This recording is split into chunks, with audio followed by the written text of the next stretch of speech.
Olá pessoal, tudo bem com vocês? Eu me chamo Marcos Queiroz, para quem não me conhece, né? E estamos aqui mais uma vez para trazer para vocês um vídeo sobre a jornada mítica.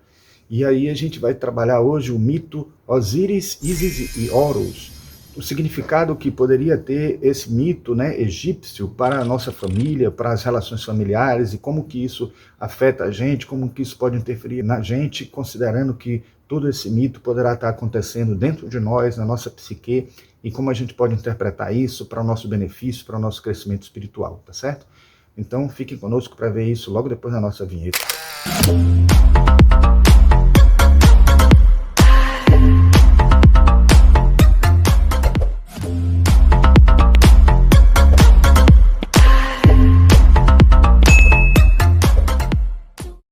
Bom, pessoal, o mito de Osíris, Ísis e Horus é um mito muito interessante, muito importante para a história da mitologia egípcia, e muitos comparam, inclusive, esse mito com a história de Jesus. Vocês vão ver por quê, porque tem muito a ver, né, com isso, com a família, a trindade familiar, a Santíssima Trindade, etc. E vamos ver qual que é o significado desse mito para a gente. Eu trago ele a partir deste livro aqui, né, que a gente já fez aqui outros trabalhos, né, mostrando, né, na ordem da sequência do que está sendo mostrado aqui em termos de mito, né, uma viagem através dos mitos. Eu estou adotando o termo, o significado mais original da palavra, né, a partir do inglês mesmo, porque o título original desse livro é The Mythic Journey. Então, a gente está entendendo aqui a jornada mítica como uma forma de compreender a mitologia dentro de um aspecto espiritualista, dentro de um aspecto junguiano também, porque a Liz Greene, que é a autora, junto com a Juliette Sharman Burke, as duas são psicólogas junguianas e já foram autoras também do livro Tarô Mitológico, da Astrologia Mitológica e tal, Astrologia Mítica, se não me engano. E elas também trazem aqui agora uma jornada mítica a partir de um pensamento mais psicológico do que qualquer outra coisa, trazendo para a gente os significados desses mitos, né? Bom, vamos fazer como nós fazemos de praxe, vamos ler o mito, né? Esse é um pouquinho maior em termos de texto, então eu peço paciência a vocês, né, porque nós temos um texto mais longo, por isso eu tentei fazer ele dentro de uma abordagem mais discursiva, assim, falando para vocês, né, diretamente. E gostaria que vocês prestassem bem atenção no mito, porque depois nós vamos ter comentários da própria Liz Greene e da outra autora, né, Sharman Burke, e também vamos fazer alguns comentários breves entre uma passagem e outra, entre um parágrafo e outro, né, que estivermos lendo, tá certo? Então vamos lá. Ela começa dizendo o seguinte, que o mito Osíris, Ísis e Horus é do filho divino que traz a esperança eterna. A lenda do antigo Egito fala-nos do filho como imagem de esperança e renovação que nos dá coragem para superar obstáculos e conquistar o caminho para serenidade e alegria. Osíris, Ísis e Horus têm sido comparado por alguns estudiosos à trindade cristã, como eu falei nesse instante, né? Por causa do Filho Divino que redime o sofrimento e elimina o mal. Em termos psicológicos, essa família divina tem muito a nos dizer sobre o sentimento de esperança e significado que vivenciamos através de nossos filhos. Osíris foi o filho primogênito do pai Terra e da mãe Céu, né? O jovem Deus tinha belas feições e era imensamente mais alto do que os seres humanos. Desposou sua irmã Ísis, a deusa da lua. Juntos, os dois ensinaram o povo do Egito a fazer instrumentos agrícolas e produzir pão, vinho e cerveja. Ísis ensinou as mulheres a moer o milho, a fiar o linho e a tecer, né? Osíris construiu os primeiros templos e esculpiu as primeiras imagens divinas, assim dando aos seres humanos ensinamentos sobre os deuses. Era chamado o bondoso, porque era inimigo da violência e somente pela gentileza dava a conhecer sua vontade. Mas Osíris não tardou a ser vítima de uma trama de seu malévolo irmão caçula, Sete, que invejava seu poder. Sete era bruto e selvagem, arrancara-se prematuramente do ventre da mãe e estava decidido a dominar o mundo no lugar de Osíris. convidou o irmão para um banquete e lá o assassinou, trancafiando o corpo num caixão que atirou no Nilo.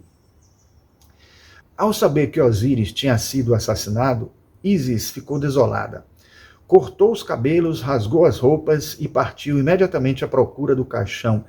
Ele fora levado para o mar, transportado pelas ondas para Biblos, onde tinha ido repousar ao pé de uma tamargueira. A árvore cresceu com uma velocidade tão espantosa que o caixão ficou inteiramente encerrado em um tronco. Enquanto isso, o rei Biblos tinha dado a ordem de que a árvore fosse cortada para servir de escora do teto de seu palácio. Ao ser cumprida essa ordem, desprendeu-se da árvore maravilhosa um aroma tão requintado que sua reputação chegou aos ouvidos de Ísis. E ela compreendeu prontamente o que isso significava. Com certeza ela entendeu como um sinal divino, dentro da linguagem junguiana, uma sincronicidade, algo que estava querendo mostrar a ela algo, chamar a atenção dela para alguma coisa e possivelmente a possibilidade de encontrar o Osíris. Sem perda de tempo, Ísis partiu para Biblos, retirou o caixão do tronco de árvore e levou de volta ao Egito. Mas Sete, sabendo o que esperava, encontrou o caixão no charco em que Ísis o escondera, abriu-o e retalhou o corpo do irmão em 14 pedaços, espalhando-os por toda parte. Ísis não desanimou, procurou os preciosos pedaços do marido e os encontrou a todos, com exceção do falo que fora engolido por um caranguejo no Nilo. Com sua poderosa magia, a deusa reconstituiu o corpo de Osíris, juntando todos os fragmentos e fazendo um novo falo de barro. Em seguida, praticou os ritos de embalsamamento que restituiriam ao deus assassinado a vida eterna. Enquanto Osíris dormia à espera do renascimento, Ísis deitou-se com ele e concebeu o filho divino Horus, que ao nascer foi comparado a um falcão cujos olhos brilhavam à luz do sol e da lua. Ressuscitado e desde então protegido contra a ameaça de morte, Osíris poderia ter retomado o governo do mundo, mas havia se entristecido com o poder do mal que tinha conhecido na terra e retirou-se para o mundo das sombras, onde passou a acolher calorosamente as almas dos justos e a reinar sobre os mortos. Coube a Horus, filho de Osíris, vingar o ato de selvageria que resultara na morte e desmembramento de seu pai. Horus foi criado no isolamento, pois sua mãe temia as maquinações de Sete. Era extremamente fraco ao nascer e só escapou dos perigos que o ameaçavam com a ajuda dos poderes mágicos da mãe. Foi mordido por feras selvagens, picado por escorpiões, queimado e afligido por dores nas entranhas, tudo por obra de Sete. Mesmo assim, apesar desses sofrimentos, cresceu forte e Osíris lhe aparecia com frequência e o instruía no uso das armas para que ele logo pudesse declarar guerra a Sete, reivindicar sua herança e vingar o pai. Ao chegar à idade adulta, Horus iniciou uma longa guerra para derrotar os inimigos e conseguir destruir muitos deles. Mas Sete não poderia ser vencido apenas pelas armas, pois era astuto demais. Para pôr fim no interminável derramamento de sangue, os outros deuses reuniram-se num tribunal e convocaram os dois adversários. Sete alegou que Horus era ilegítimo, pois tinha sido concebido depois do assassinato de Osíris. Mas Horus conseguiu fazer valer a legitimidade do seu nascimento. Os deuses condenaram o usurpador, devolveram a herança de Horus e o declararam rei do Egito. Horus reinou pacificamente sobre o céu e a terra, e ao lado do seu pai e da mãe foi adorado por toda parte. Em meio às tarefas de governo, fazia visitas frequentes ao pai no reino das trevas, conduzindo os mortos à presença de Osíris, o bondoso, e presidindo a pesagem das almas. Vocês devem saber que aquela que a deusa Maat faz, né, pesa a alma em comparação a uma pena para ver se a pessoa vai mesmo para um reino divino ou um reino de trevas. Bom, este é o mito em si, né, antes dos comentários de Liz Greene e Simon Burke. E o que eu poderia dizer a vocês é, Antes de mais nada, lembrem-se que toda vez que a gente interpreta um mito, a gente tem que levar em consideração que tudo aquilo que está sendo dito, todos aqueles personagens que estão aparecendo, são personagens internos, são, digamos, partes da nossa psique que podem ser analisadas ali. Claro que numa abordagem mais ampla, a gente pode também entender que essa abordagem interna se projeta externamente toda vez que a gente interage com outra pessoa. Então, seres ou subpersonalidades, criaturas míticas que estão dentro da nossa psique, acabam saindo, mas quando saem, não saem por conta de uma personalidade da outra pessoa, de uma interação de uma personalidade nossa com a da outra. Isso acaba acontecendo por uma relação transmítica, né? Através de um mito com outro mito. O mito interno meu e o mito interno da pessoa. Mas a gente, quando faz isso, a gente projeta na outra pessoa aquela outra personagem.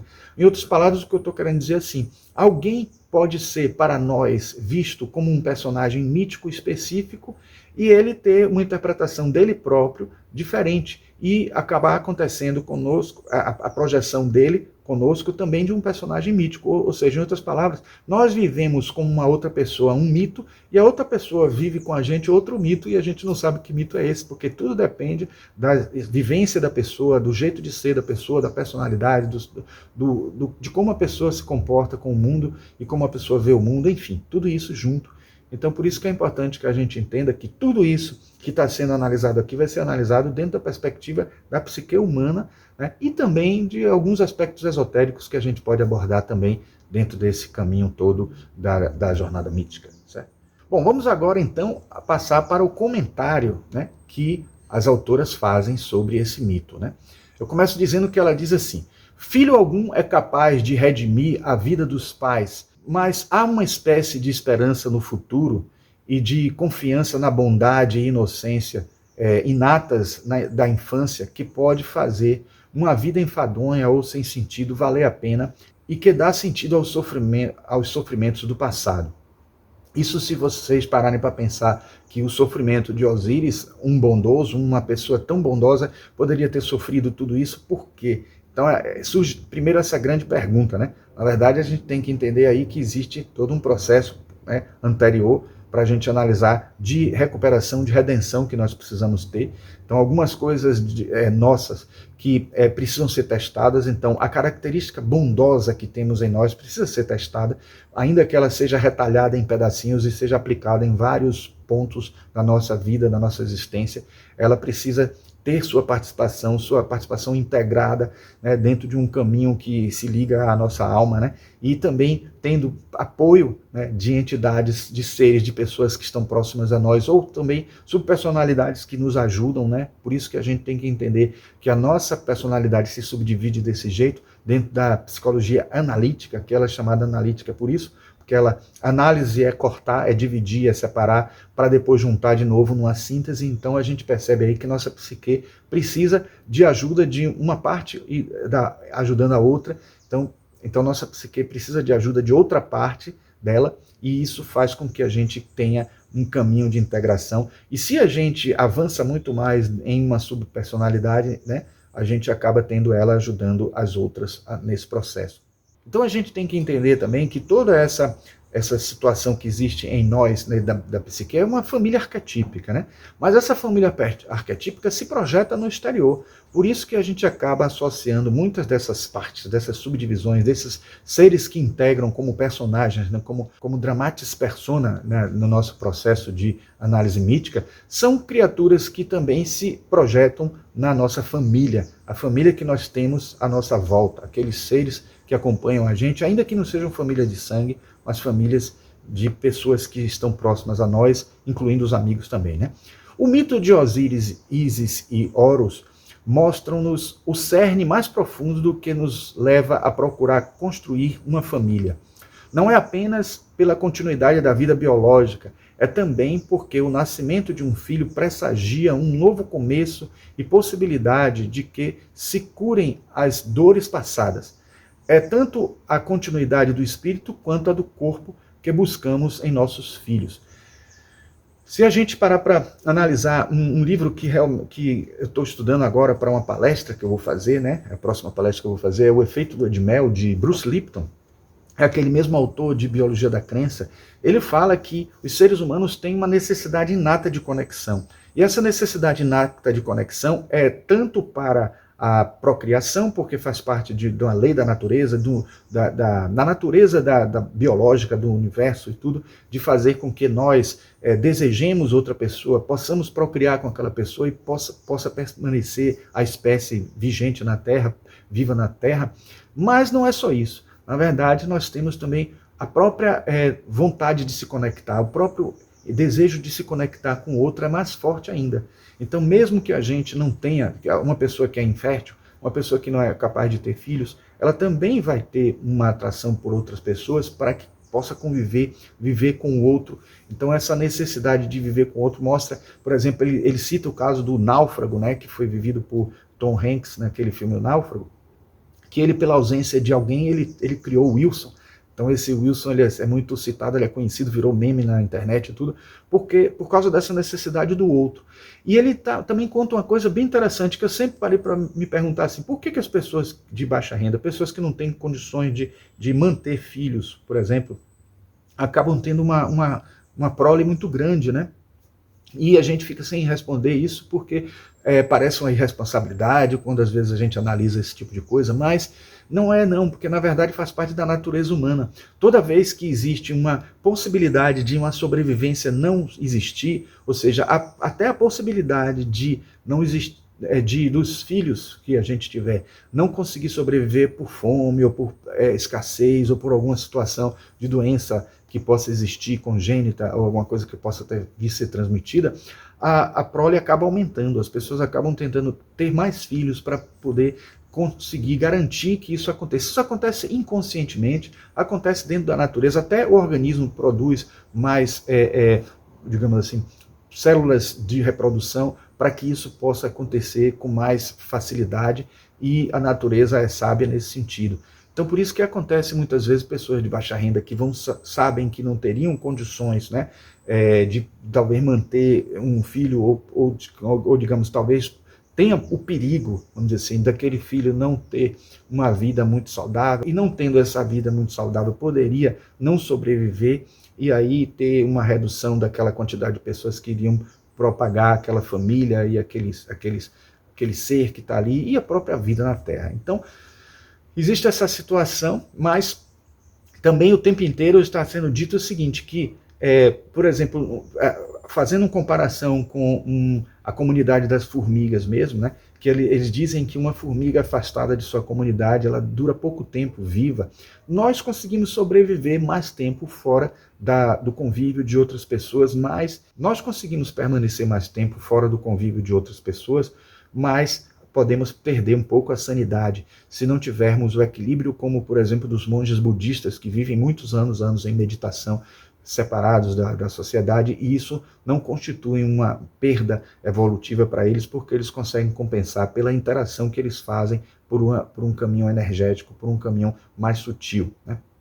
Então é preciso que a gente entenda isso, e é preciso que a gente entenda que quando a gente vive em família, aquilo tem uma função, tem uma razão de ser, a proteção que a gente faz para o outro, mesmo que não seja por uma questão kármica, é por uma questão de aprendizado, de crescimento, de desenvolver alguns tipos de emoções que nós temos que ter ao longo do processo evolutivo, para que, quando galgarmos estágios mais avançados e tivermos responsabilidades maiores, a gente possa ter essa emoção vivenciada, experimentada em vários níveis, inclusive no nível da encarnação, no nível do físico que nós temos aqui enquanto estamos encarnados, né?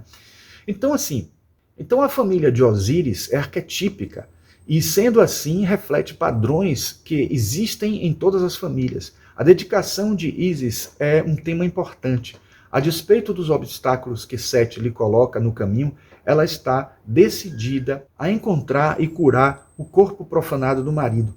Esse traço de lealdade absoluta é um dos aspectos de redenção da lenda, e na vida cotidiana pode ser expresso por qualquer indivíduo que se disponha a apoiar o parceiro, mesmo diante do fracasso e da aparente derrota mundana.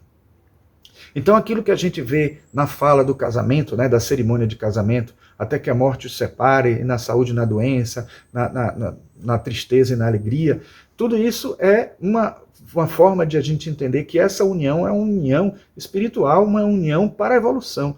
E quando um casal se une, de certa forma, ele pode estar até se casando com a ânimas ou com o ânimos, ou seja, com um ideal, parceiro ideal que ele gostaria de ter e nem sempre consegue encontrar no parceiro que está casado ou que está casada. E nesse processo, a pessoa primeiro precisa realizar o casamento alquímico interior e entender que ele está projetando uma ânima ou um ânimos, que é a contraparte de sexo oposto que a gente tem, que é como a gente tem no nosso inconsciente a visão da mulher ou do homem, no caso, a mulher na visão do homem e o homem na visão da mulher. Então isso é importante que a gente consiga equilibrar para que a gente possa ter uma relação saudável com o parceiro ou com a parceira.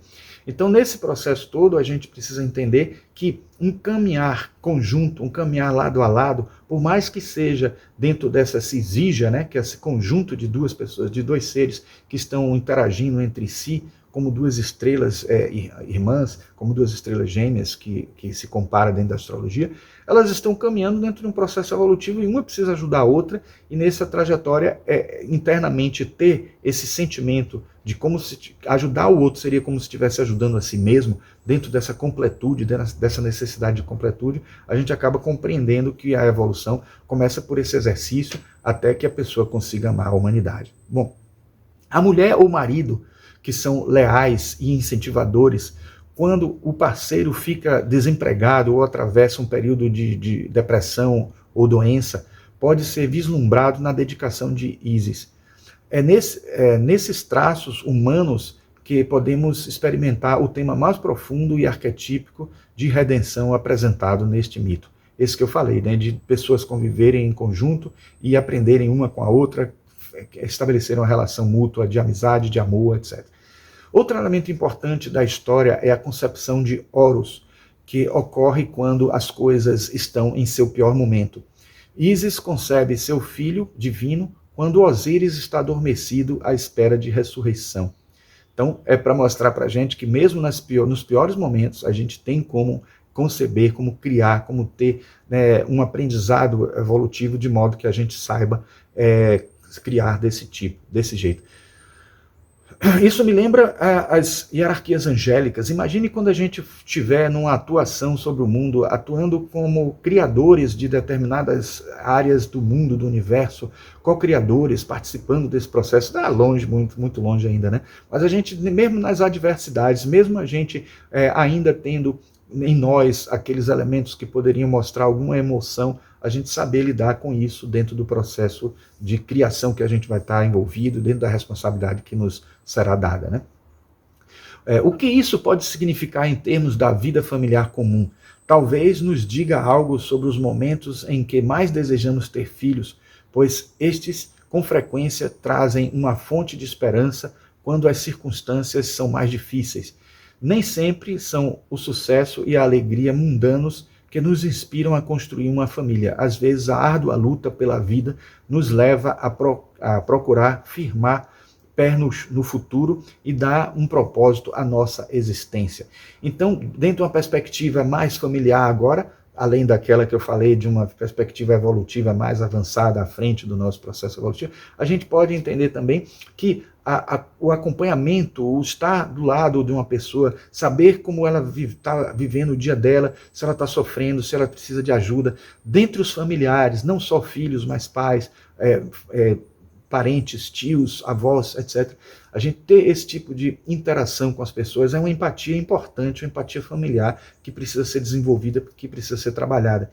E esse mito traz para a gente isso também. Eu consigo lembrar quando eu falo dessa questão de mesmo na adversidade estar surgindo algo criativo, eu lembro de um filme Amadeus que me chamou muita atenção num momento em que o Wolfgang Amadeus Mozart, né, perde o seu pai e ele cria um Requiem.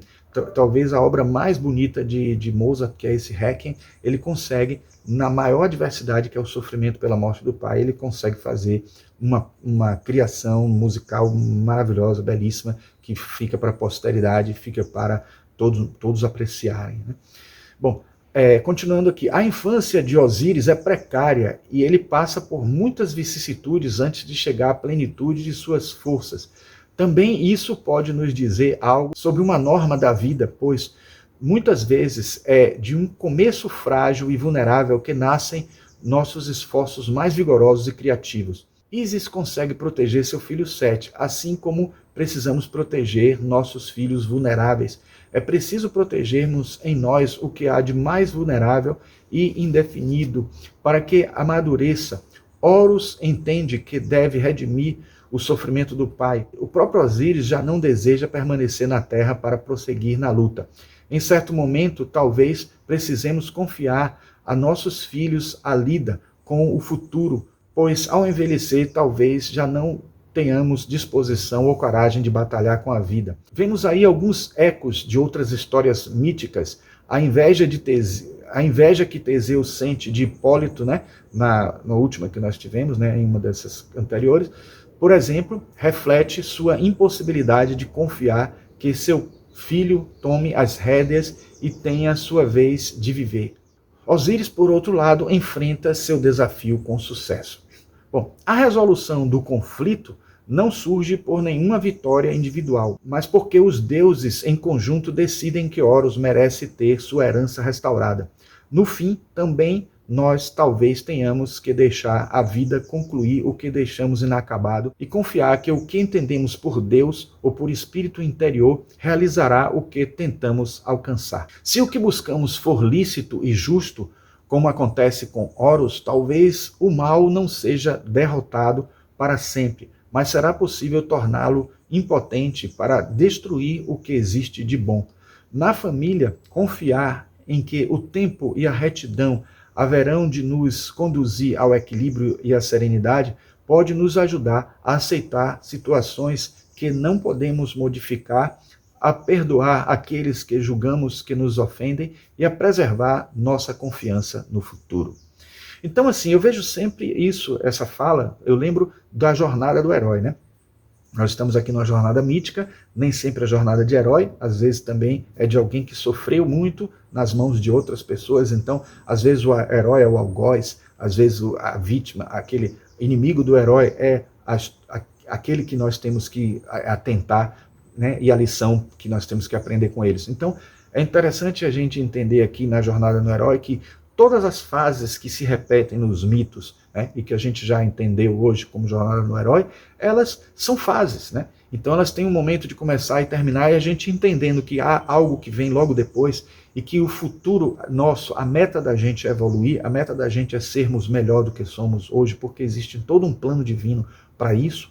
Se a gente confia nisso, a gente sabe também que as etapas de benesses e as etapas de situações negativas na nossa vida vão se alternando e a gente vai estar aprendendo com esse processo todo. E saber enfrentar um momento de tristeza, um momento de algo que não está muito bem, de algo que não está caminhando bem com a gente, é ter esperança para o futuro, é ter fé, ter confiança de que algo melhor virá depois, e isso faz parte do nosso processo evolutivo, tudo isso, porque é uma jornada que nós temos que enfrentar para a nossa redenção. Então, pessoal, era isso que nós queríamos trazer nesse mito, né? O mito de Ísis, Osíris e Horus. E se vocês gostaram, por favor, deixem um like, se inscrevam no canal e apertem o sininho para obter notificações de outros vídeos como esse no nosso canal da cultura esotérica, de uma visão junguiana, espiritual, psicológica, espiritualista, espírita, teosófica, ocultista, hermética, cabalística, enfim. Todos esses assuntos que nós estamos aqui trazendo para vocês, se interessar para alguns amigos de vocês também, recomendem, né? Comentem alguma coisa também aí, se acharem pertinente, se quiserem comentar sobre essa fala de hoje ou de outras, se quiserem comentar sobre algum outro mito que vocês acham interessante, que esteja relacionado com esse, certo? Aproveitem esse espaço aí para comentarem, porque é o momento da gente fazer trocas e é o momento de criar essa grande família, estamos falando de família, né? Criar essa grande família se estendendo através do recurso da internet, do recurso do canal do YouTube que nós temos aqui, tá certo? Então agradeço por terem ficado até o final, por terem dado um clique nesse vídeo e nos vemos no próximo vídeo. Um grande abraço.